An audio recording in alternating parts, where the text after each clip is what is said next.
Praise the Lord. ഇന്നത്തെ പ്രഭാത ഭക്ഷണം വിശുദ്ധി. അവിടത്തെ നോക്കിയവർ പ്രകാശിതരായി, അവർ ലജ്ജിതരാവുകയില്ല. സങ്കീർത്തനം 34:5. നാം വിശുദ്ധിയിൽ ആയാൽ നമുക്ക് പലതും നേടാം, തടസ്സങ്ങൾ ഉണ്ടാവുകയില്ല. വിശുദ്ധിയില്ലാത്ത ഭവനത്തിന്മേൽ നമ്മിൽ തടസ്സം ഉണ്ടാകും. എന്താണ് തടസ്സം എന്ന് നാം ചിന്തിക്കണം. ആ തടസ്സങ്ങളെ ദൈവകരങ്ങളിൽ സമർപ്പിക്കണം. നാം മനസ്സുവച്ചാൽ നമുക്ക് ശുദ്ധരാകാം. ജ്ഞാനം 9:17. അങ്ങ് ജ്ഞാനത്തെയും അങ്ങയുടെ പരിശുദ്ധാത്മാവിനെയും ഉന്നതത്തിൽ നിന്ന് നൽകിയില്ലെങ്കിൽ അങ്ങയുടെ ഗീതം ആരറിയും? ദൈവഗീതം അറിയാൻ നാം നമ്മെ തന്നെ എളിമപ്പെടുത്തണം. എളിമയില്ലെങ്കിൽ നാം ഒന്നും നേടുകയില്ല.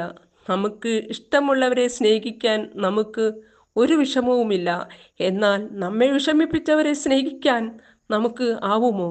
നമ്മെ വിഷമിപ്പിച്ചവരെ അനുഗ്രഹിച്ച് പ്രാർത്ഥിക്കാൻ നാം തയ്യാറാവണം. അപ്പോൾ നമുക്ക് ദൈവം ഒരു വാതിൽ തുറന്നു തരും. ആ വാതിലാണ് ജ്ഞാനം. എസെക്കിയേൽ 36:26.